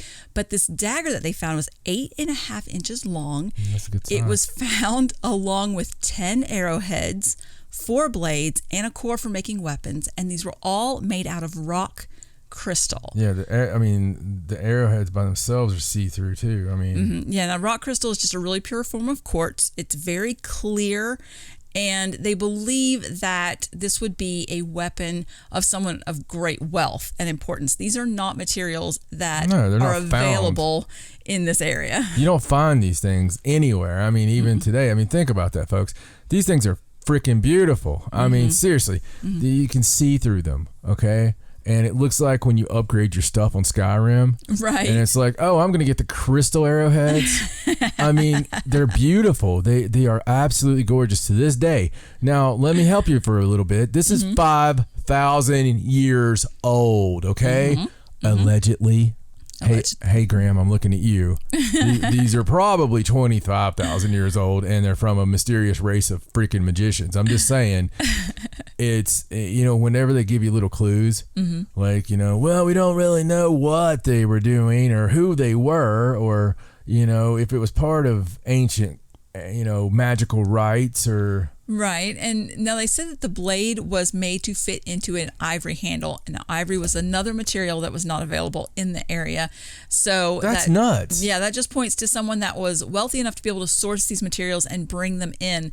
And they say that due to the size of the dagger, they believe that it was taken from a crystal that was at least 8 inches long and 2 inches thick. Wow. And the arrowheads, they were made by a process called pressure napping, which just involves removing narrow flakes from along the edge, sort of like you would do with flint, but this takes a much greater skill because it's crystal. It's obviously not, and you don't want to crack it or anything like that. And they believe that whoever owned this possibly used it, just a speculation, for some sort of ritual or to possibly gain magical powers. I mean, it was clearly not something that you find every day. It's not something anybody's going to own. So really, really cool find. The pictures are amazing, and you have to go look at those. It makes me wonder, because this is a megalithic tomb, what kind of people these were, or what kind of site this is, why they're all buried in this huge structure together, and why some of the people that are buried there were poisoned, like maybe they were done that deliberately, when their master died or something. Yeah, I mean, it's really crazy. I mean, it's... to protect them, or sort of like you would do with a treasure. All right, listen, I guarantee you that's magic. I guarantee you there's something high order about that. That stuff's too beautiful. Yes. I would love to touch that. That, oh my God. I want that. I want every inch of that thing. It's but I mean, that is just awesome. It's you guys got to look this up. Listen, we got to share a link to this story. And so how come we're just now hearing about this? It's been discovered for a long ass time. It has. They've been working there for several years. These things were discovered years ago. I think that they've just now done some kind of published paper on the find, is why we're sort of just now hearing about it. Yeah, they just now came back from the all the great pictures and they stuff. just came back from the warlocks. This whole time they've been like, yeah, we'll let you have it back as soon as we check it all out. It's like, Well, let's talk about this other discovery. And this one is, again, not a brand new discovery. It is from last year, but we are just now hearing this story about it. And this is from Turkey. But there's such an interesting story because I love it when they find things that back up something that was considered a myth or a legend. So in 2019, some archaeologists were investigating an ancient mound in central Turkey. And a local farmer told them that a nearby canal that had been recently dredged revealed the existence of a large, strange stone that was marked with some kind of inscription. And of course, the farmer didn't have any idea what that was, but he could tell that it was something old and important. So he did the right thing. He went and got the archaeologist. He's like, you gotta come see this. So when the archaeologists went over there, they said they could see the rock sticking out of the water, and they got down into the canal and they went over there, and they said right away it was clear that it was ancient, and they even recognized the script that was written on it. It's called Luwian, which is the language used in the Bronze and Iron Ages in that particular area. So they copied down the inscription, and with the aid of translators, they found that the hieroglyphics on this particular ancient stone boasted of a military victory, and not just any military victory, but the defeat of Phrygia, which was a kingdom in Anatolia that existed roughly about 3,000 years ago. Now, the person that ruled this kingdom was a man called Midas. Oh, wow. King Midas. Yeah. And they believe that because of the timing of this particular inscription, that it was the King Midas because there were several King Midases, in that line, but they believe that this was the one with the legend of the golden touch, the whole myth. So the stone markings on the stone contained a special hieroglyphic symbolizing that the victory message came from a different king, not King Midas, a man called Hartapu, and the hieroglyphs suggest that Midas was captured by him. And what's significant about that is that pretty much nothing is known about this king or the kingdom he ruled, but they believe that this mound that they're excavating was his capital city. And it was about 300 acres, and now they have this amazing stone with this story on it to corroborate what they're excavating. Right. So I thought it was really cool. Now, the whole golden touch thing, I believe, yes, it is a myth, but that king was real, and he did have a huge downfall. I mean, the golden touch could have meant a lot of things. I mean, it could have. There could have been a lot of happy maids and stuff. It's like, King Midas, and get the golden touch. You never know. So it was just misinterpreted. He wasn't really turning things to gold. Yeah, it's just his touch was golden. You never know, man. It's very cool, yes. And there's so much stuff in Turkey anyway that is unbelievable. And Jesus. I mean, there's so much. I know.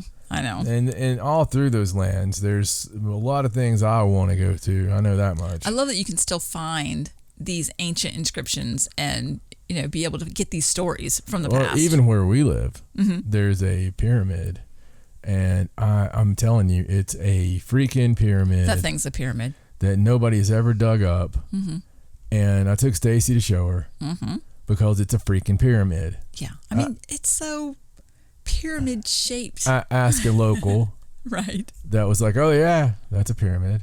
I mean, yeah, you didn't even have to describe. You were like, that thing that looks like a pyramid. He knew exactly what you're talking about. Yeah. And I mean, it's not the easiest thing to find. No. And it's the size of a normal hill, except it's bigger than the Great Pyramid. It's or similar in height. And it's shapes of a mountain or a hill that hills just don't do. Right. I don't know. Look, if you would go get some turf and lay it over the Great Pyramid, it looks like this. Right. I mean, it's stupid. It is kind of stupid. And it's funny because I never really noticed it before. Like, we've driven by there before, and I didn't really notice it until you were like, look at that. And once you look at it and see it, you're like, hey, that's not right. Yeah. That's not right. Yeah, I'm just going to take a shovel And just, We need to go drive, like do some circles around it, climb up on top of it. I wonder if, can you climb on it? well, yeah. I mean, until they stop us. Well, I didn't know. I didn't know if it was like private land or something. I mean, if they catch us, we don't say we're looking for the pyramid. I mean, No. there's probably guardians there. We lost our dog. Yeah, He ran up here and we're just looking for him. The one guy that doesn't look like the local, just like, oh yes, I am Farmer Johnson. Yes. This is my hoe. It looks like a sword, but yes, it's my whole center. You're going to die now. Anyway. All right, so let's get away from discoveries now, and let's talk about some ghost stories, some haunted houses. Yeah, some like paranormal activity you did, but it is almost a full moon, so it's not really your fault. Oh yes, sorry. You're looking very appealing right now. All right, so this first story is from Cornwall, and it is about this gentleman who owns a house that he claims is haunted. There are some strange things that happen in his house, but recently he discovered a secret door to a mining vault that was inside one of his walls. Oh, man. It's very strange. Now, the story of this house is very interesting because he claims that when he bought the house, he felt like the house chose him and not the other way around. Right. Now, I know that some of you know what that feeling is like when you just go somewhere and you're like, I need to be here. And it was kind of like that for him. And when he moved in, he decided to start renovating the house sort of back to it's an older house, back to its former glory. Like he's ripping up the vinyl floors and revealing the parquet that's underneath, things like that. And one day he was talking to somebody, he was just chatting with somebody that was a builder who worked on this particular house in the 80s. And the builder asked him, he said, "Have you found the vault yet?" And the guy was like, "I'm sorry, the what?" And so, of course, he went home and he started pecking on all the walls to see if he could figure out where it was, and he couldn't find it. So one day he went into this room and he had a poster leaning up on the wall, and he decided he was going to hang it up. It had been leaning there for a year and a half, because that's what happens when you decide you're going to hang something up. You lean it and it sits there. Yeah. And he drilled some holes in the wall to hang the poster up, and lo and behold, he found the vault. That poster was leaning on it the entire time in the exact location. So he ended up tearing the wall down, and he found an old mining vault. I believe the history of the house was that it was a headquarters for a mining operation, and the people, I think on the name on the vault was T. Withers and Sons, and I believe that company is the same people that built the house. Right. So they just built this vault into the wall, and they would have kept, mining maps in there and wages and, anything of value. And over the years, it was just covered up. And so he's uncovered it now, and he thought how strange it was. He said it was almost like the house wanted him to find it. Like he had this clue this whole time, and he never noticed it until he tried to hang the poster up. But he did say when he first moved in, there was all manner of banging going on. He gets woken up at a certain time each night as well. When he has friends stay over, they claim they hear footsteps. And another kind of coincidence is he found out after he was talking to his mother about the safe that his great-grandfather came from the area where the safe was made, and that he was a locksmith. And just a lot of different coincidences that he says are too many to be coincidences. Like he belongs in this house. Right. So I thought it was a really cool story, and I don't know, he didn't say whether the activity slowed down after he found the safe. There wasn't anything in it that was reported, but it is very strange that everything seems like it wanted him there doing what he's doing. Mm-hmm. Yeah, you never know what's behind the wall, do you? We've had a lot of those stories. We have.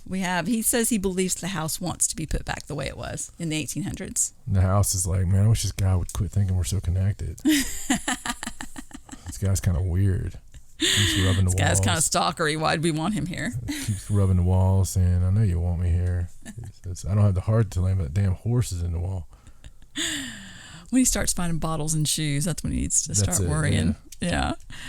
All right, so this other ghosty type story, this one was so spooky. And it's a story that was on a regular news channel about a family that believes that a Christmas present that they received unleashed paranormal activity in their home. Ooh. This is from Mississippi, from Brandon, Mississippi.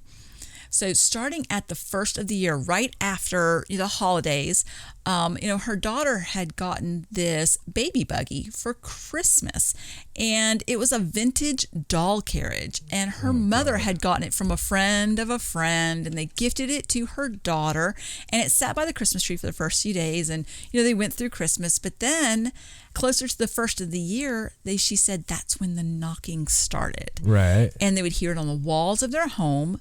They have just recently moved into this home, but didn't have any problem just right after the Christmas present. So she said the sounds grew so loud that on 2 occasions they went to the front door thinking someone was outside. And she would call her husband. Her husband works nights. She would call her husband and she'd be like, I think someone's at the front door. And they would turn the light on and then they would open it and no one would be there. Right. So, don't ever open the door. Yeah, I know. And she said about the 3rd or 4th night when they started hearing it, then they started hearing banging in the attic. And she said, at first they just wrote it off because the home was just built in 1992. It's not super old. Maybe it was just, it's new to them. Maybe it's just settling. All those things you do, all the rationalizations that you do when weird things start happening, right? So then the sounds became so frequent that they couldn't just pass it off anymore, to the point that one night her husband went upstairs in the middle of the night with a flashlight and a gun, expecting there to be someone up in the attic banging around. But there was nobody up there.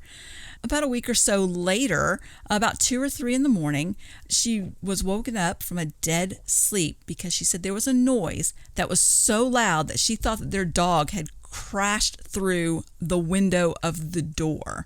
So again, they grabbed a gun, they started walking around the home looking for an intruder, but there was nothing. Right. And in the morning when she went to the kitchen, she saw a bag on the ground that was full of coffee mugs that she had recently purchased from TJ Maxx. And it was way up on the table, but all of it had fallen over and it was all broken. So that is clearly the sound they heard, right, at night. So the next night, about 3:30 in the morning, she went into the kitchen with another bang, and there was another bag on the floor with more mugs. So she started sweeping it up. She put it in the trash can, and she started to walk back to her bedroom, and she heard the sound of someone dropping a load of silverware into the sink. I mean, she hadn't even gotten back to her bedroom yet. So she went back in the kitchen, but there was nothing. Nothing in the sink. It was just the sound, nothing that she could attribute to the sound.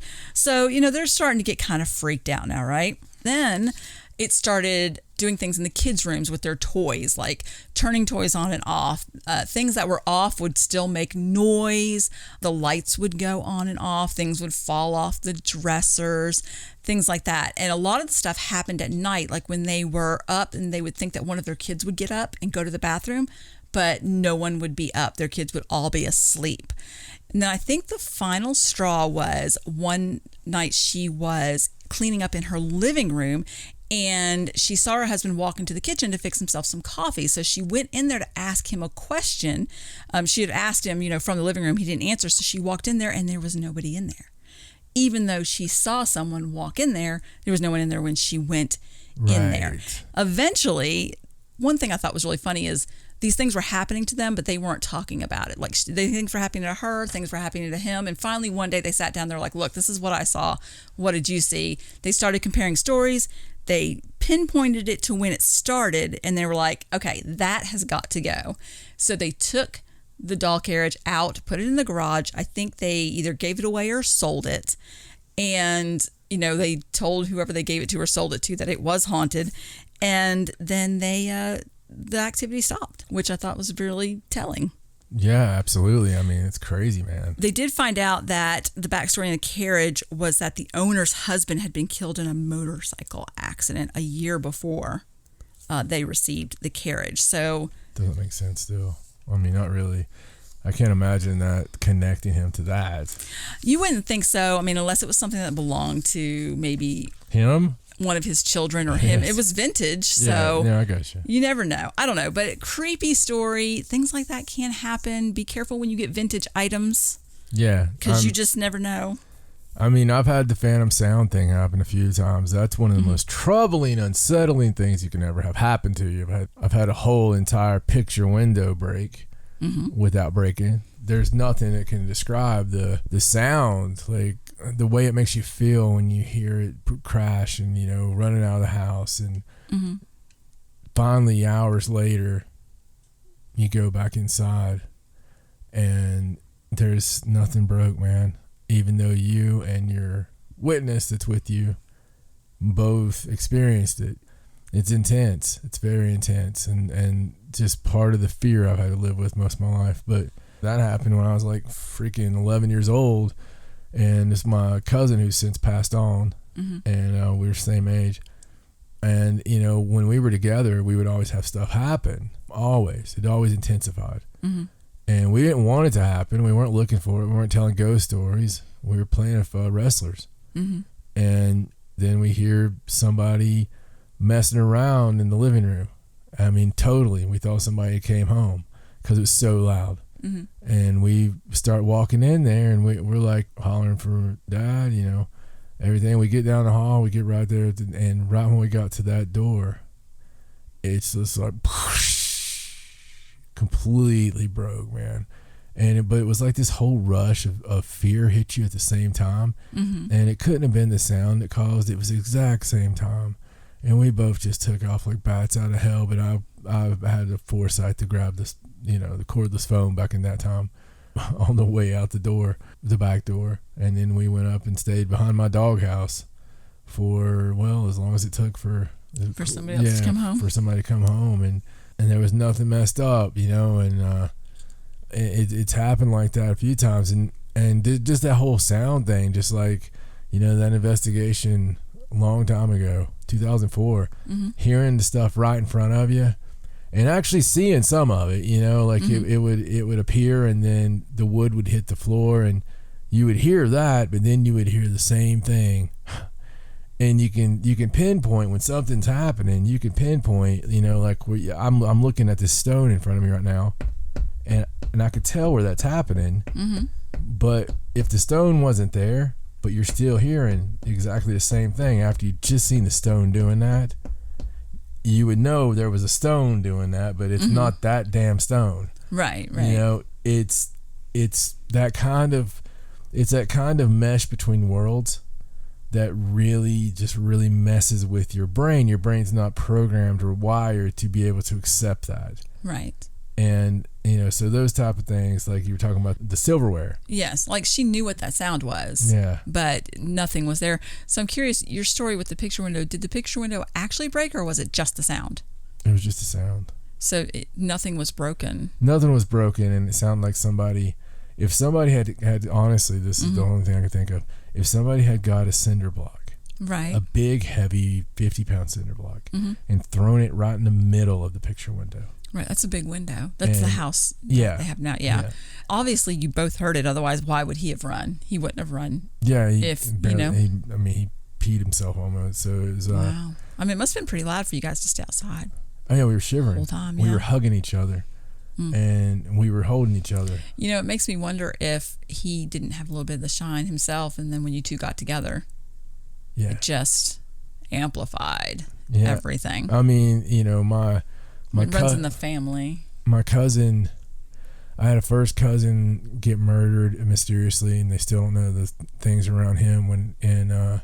You know, we were all like you can look at the pictures. I still have a picture that's on my phone of all of us together at Christmas, and there's a bunch of first cousins. Okay, and we were all together in that picture, and it's so weird to look at it now because of how many are dead.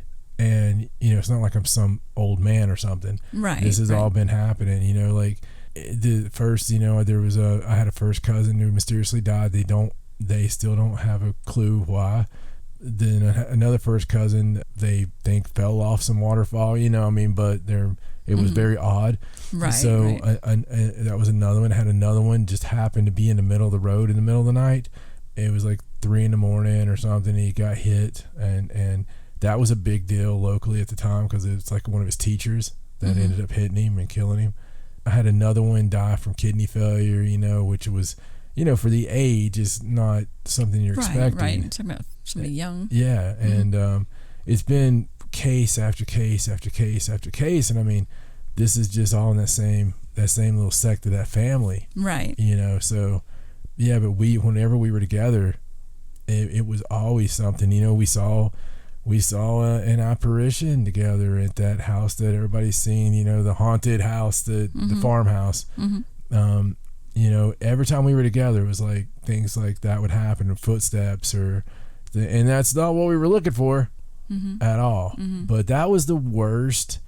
That was because no one believed us.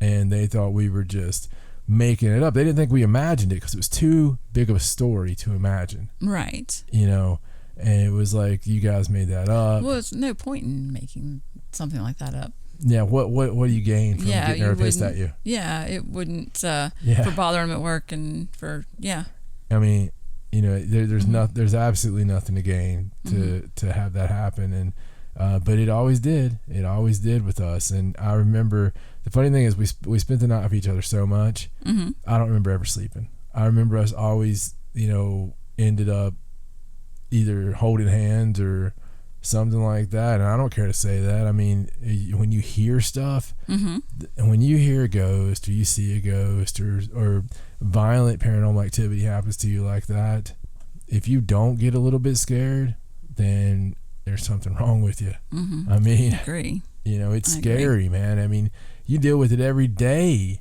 and it's still scary. It's still weird, at least. I mean, we have stuff happen all the time, but it's not like we just totally ignore it. I mean, we don't jump around, but we still are like, hey. And then when it's intense, our rate of, our heart rate speeds up, and we are trying to figure stuff out or whatever. But it's pretty crazy. I don't like the sound thing. That's the it is pretty spooky. That one bothers me the most because it's just weird. You know what I'm saying? It's just weird. Especially when you can't tell. I think it's that when you can't tell where it's coming from, so you can't assess the danger. Yeah. Okay, so your ears, it's one, completely separate sense from your eyes, right? They all work together. Right. But your ears know what a sound is. When you're sitting there and you're going to sleep, and it's say middle afternoon, you're taking a nap, everybody's still awake, they're doing stuff in the kitchen and all this stuff. You still kind of see what they're doing. Right. And your mind just gives you that information. You don't necessarily want it. Right. But it just gives it to you. So your mind knows what you're hearing. And, you squeeze a plastic bottle. You see that in your head. Someone opens a Coke, with a can. And you know what's happening. Right. So when you hear that, but there's nothing there, but it's right in front of your face, that's just messed up. Yes, I agree. All right, so I just have a couple more stories. The first one is a story about Robert Bigelow and a new project that he is doing where he has offered a prize, a near $1 million prize, to find out if there is life after death. Wow. Yes. So it's part of the Bigelow Institute for Consciousness Studies, or BICS. Yeah, I think they actually call it BICS. They announced a global essay contest. They are seeking input from scientists, religious scholars, consciousness researchers, and anyone else who can provide evidence of an afterlife. And as an incentive, BICS will award $500,000 for the top essay, $300,000 for the second best, and $150,000 for third place. I try to be like, I'm top essay. Excuse me? The top essay? I'm not sure it works that way. Okay. Well, in order to enter the essay competition, I can't even say it now without thinking about that. You have to apply through the BICS website, which is now activated. And there's a panel of handpicked judges that will evaluate the expertise, qualifications, and experience of the applicants. The applications have to be submitted by February 28th, and the essays, 25,000 words or less, are due by August 1st. So you have quite a few months there to perfect your essay. And the winners will be chosen by the end of the year, and then the prize is awarded thereafter. Now, I know that Robert Bigelow has been interested in this subject for some time. I mean, he's known for his funding of UFO research projects and having this consciousness studies, and he's very interested in knowing if there's life after death. So this is his way to hopefully find out. So if you're interested in entering, there is a website. You just look it up. I'm really sorry about messing that up for you. The whole essay thing. Essay, yeah. We need to get some Mexicans and just have like a beauty contest. And well, your essay can only have 25,000 words or less, so you have to have a very limited vocabulary. Well, depends on which language you're talking about. Oh, that's true. It could be 25,000 words or less of English. Yeah. There you go. Loophole. Yeah. Now, that's his sister. Her full name is Guadalupe. But, all right, so last story. Yes. This is about an Australian man who went out for a walk along a nature trail, but he wound up needing medical attention because he had an unsettling encounter with an angry goat. Oh, no. Yes. Now, this goat, this is in the community of Glenbrook. This goat, supposedly unprovoked, attacked this man as he was walking, and the man tumbled to the ground and couldn't get up because he had a fairly serious leg injury. Paramedics had to be called, and the senior paramedic called this one of his more bizarre calls. And there is a video of the paramedics taking care of the man, and the funniest part of this whole incident is that the goat stood on the side of the road, deadpan staring at this man the entire time the paramedics were working on him until he was taken away. And once he was taken away, the goat just walked around, and other walkers, other bicyclists just wandered among the people. No problem with anybody. But he attacked this one gentleman. He diddled that goat. I mean, he diddled that goat. I've seen a video recently where a guy keeps trying to get up and this goat keeps knocking him over. and seriously, and finally, the goat just beats the crap out of this dude. That would be a problem. I mean, if a goat didn't want you to get up, you wouldn't get up. This one was just so funny because he just stood there and stared at him like he had a grudge or something. Yeah, it was hilarious. Somebody's done the unwarranted medical exam on that goat before it looked just like this guy. Well, it said the presumably unprovoked attack, so I don't think even the person writing this article feels like this was an unprovoked attack in some way. Yeah, no. I mean, goats are demons anyway, though. That's just... I'm curious why there's just goats randomly walking around a nature trail. But, maybe they live nearby. I don't know. I don't know. It is Australia. They're probably super massive goats. They're goats in the neighborhood. So that's crazy, man. Animals doing weird things. Yes, bad behavior. I had to. I hate it. I hate the stupid thing. I just had to get it out. I need to find the picture of that goat we took at that park. We went to the black goat with the eyes and the creepiness. I know where the picture is. I look at it every now and then when I talk to Manu. That was demon goat. Mano. It's all goats are demons. They wouldn't have demon eyes if they weren't. So weird. Goats are weird, man. Anything that stands sideways on a mountain with no problem whatsoever and kind of looking at you like, what's up? I don't know. See, the whole goat thing's kind of relative to size because we were at that park and we saw these little like pygmy goats and they were really tiny and they let them wander free and you could pet them and stuff and they chew your shoelaces and they were adorable. But you get the bigger goats, they're freaky. Well, I don't know why the difference. Well, most things work like that, I believe. I'm sure a baby T-Rex isn't, It's probably adorable. Yeah. Just tripping all over itself, pissed off that it's got little hands. I suppose. Baby alligators are cute, but you don't want to be messing with the big granddaddy. Yeah, the baby alligators are cute, aren't alligator. They? And they're like, meh, meh, meh. They're making that sound. It'd be fun as hell to play with a little baby alligator, but like, oh, it whipped me with its tail. I saw this video that made me think of you. It was of an orangutan. I don't know if you saw this. And the whole caption was, never try to take a banana from an orangutan. And there was this orangutan walking and had a banana in his mouth. And this little monkey comes over and I guess stupidly decides it's going to snatch the banana out of the orangutan's mouth. And it jumped up and the orangutan caught it by its head in his hand and just put it down on the ground, and you could just hear that monkey squealing. Oh my God. And the orangutan just stood there with it in his hand. I don't think he hurt him, but he wasn't having any of that banana stealing. It was, I'll have to say. And he had that look on his face like, can't be bothered, right? Yeah, exactly. I love orangutans. And he just held the monkey there. The monkey's struggling and stuff. Oh, it was great. See, that's why I need an orangutan. I just want one that hangs out with me. Philo Beto had one. He did. I just want one that hangs out with me, man. And, you know, just I can dress him up every day. We go to town. I'll get an old pickup truck. This was a great big orangutan. I think Father Beto had a smaller version, right? Clyde was big. Yeah. Not this big, but yeah, he was big. I mean, he's pretty good size. Child size, I guess. I wouldn't want him messing with you. I mean, those things, they got the strength of 10 men, right? They did. Yes, I don't know the exact number of men. I guess it depends how strong the men are you're comparing him to. Well, I mean, meek men, you know. You never know. So, no, it's pretty cool, man. Thanks for the weird ass stories. You're welcome. So, all right. There we go, folks. We got you some weird women. We got you some weird stories. And we got you a rant or two about the fact that give up the ghost, man. Tell us about the aliens. That's right. Just tell us. Yeah, just tell us. Hashtag just tell us.